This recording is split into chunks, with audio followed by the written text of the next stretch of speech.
What's up, guys? Here I am with Sheldon Dingwall at the Dingwall booth. Sheldon, what can you show us here this year? Thanks for coming by, Ivan. It's always great to see you. These are all my favorites, but I just love the job that Paul Hilliker, our finisher, did on this. We've never done graphics on the back of the neck, and I don't know if we'll ever do it again because they were pretty difficult, but he just knocked it out of the park. And if you're a fan of Volkswagen Westphalias, I believe they had a similar stripe scheme back in the 70s, and that's where that idea came from. Yeah. Another D-Rock custom with lowrider finish. This one we went with more subtle, if you can call that subtle, less in-your-face colors, and it's got a nice little glow to it. It's silver underneath. It's hard to tell, unless the light is shining on it. And I just love how the finishing team does that matching headstock along the edge. Yeah.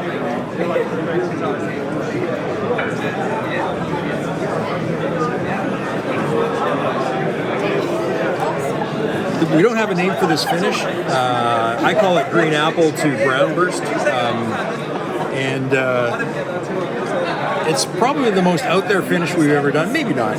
But I can't believe how much of an impact this finish has had. People have really gravitated towards it. This bass sold in 15 minutes. Is that a Wenge neck? Wenge neck. And if you look closely, it looks like it's one piece, but it's actually 5 pieces. Okay.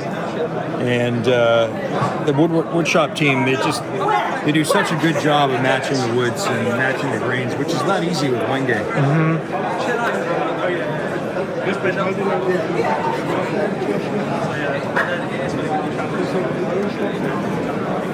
And here we go with an Afterburner 1. It's hard to believe, but the Afterburner 1 has been in continuous production for 23 years now. Wow. 23 and a half. Somebody was commenting on a video we did recently. There's a lime green one in the background behind me. The first prototype, right? Yeah, that was Afterburner number 1.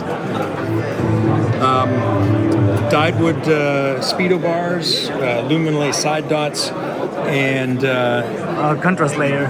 Yeah, a maple pinstripe, which has also been dyed blue around the border. Nice, very nice.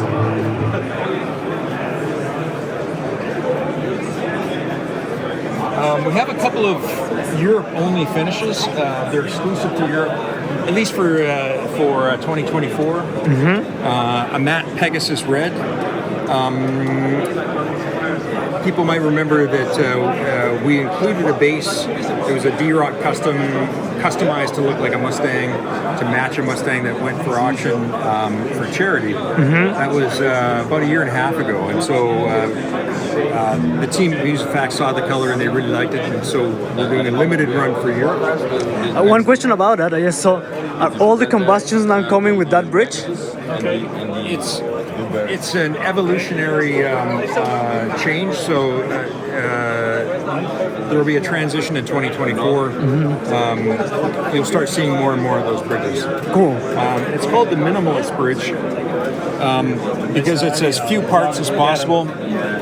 You only need one wrench to adjust the intonation and the action, and the wrench is universal, so you can use the same wrench it works with Imperial and with Metro. Nice. And so wherever you are in the world, you're not find a replacement. You're not going to have to order a wrench. Yeah. You can go pick one up at the local shop. Cool.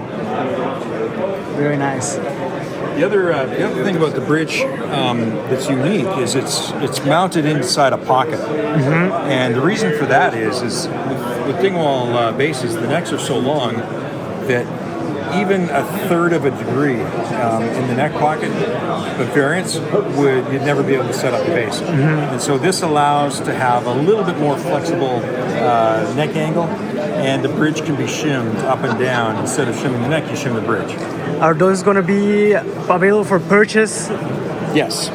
The only thing that's holding that up is just it's getting the manufacturing up and running, and also the template system, so that we can send that out to techs to have them installed. So the pocket, from a manufacturing standpoint, the pocket is easy. From a retrofit standpoint, the pocket complicates things slightly, but the bridge itself is large enough to cover the footprint of the old saddles. Okay, so once you do it, you'll never know. Nice.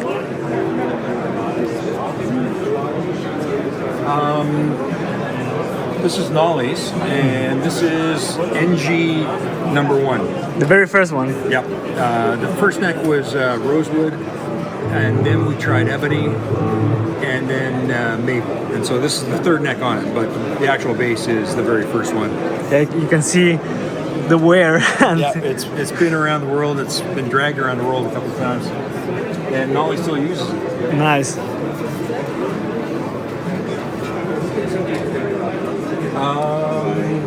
Is it Super J? The Super J. Now I have a motorcycle this exact color, but I bought it as Paul was doing this finish, and so he didn't see my motorcycle. I didn't see this finish, and then one day I showed up at work and went, "Holy crap! It's a perfect match." And Wenge neck, Wenge fingerboard, blocks, passive, and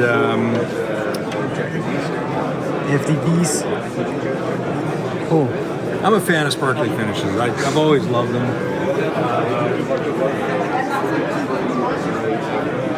Always loved metal flake brown. I don't know why. I just always have. Always loved the sort of Coca-Cola color. Yeah. We have some prototypes here that I'll show quickly, but I won't say much about them. But these are prototypes for production. Everything is different. The pickups are different. The body's different. Headstock's different. Everything. And really excited to be able to get them into production and into people's hands. I hope they're a hit. We will find out later, I guess. Yeah. Thank you very much, Helen, for your time. And thank you, Ivan. Thank you for making such great instruments. Well, thanks for playing.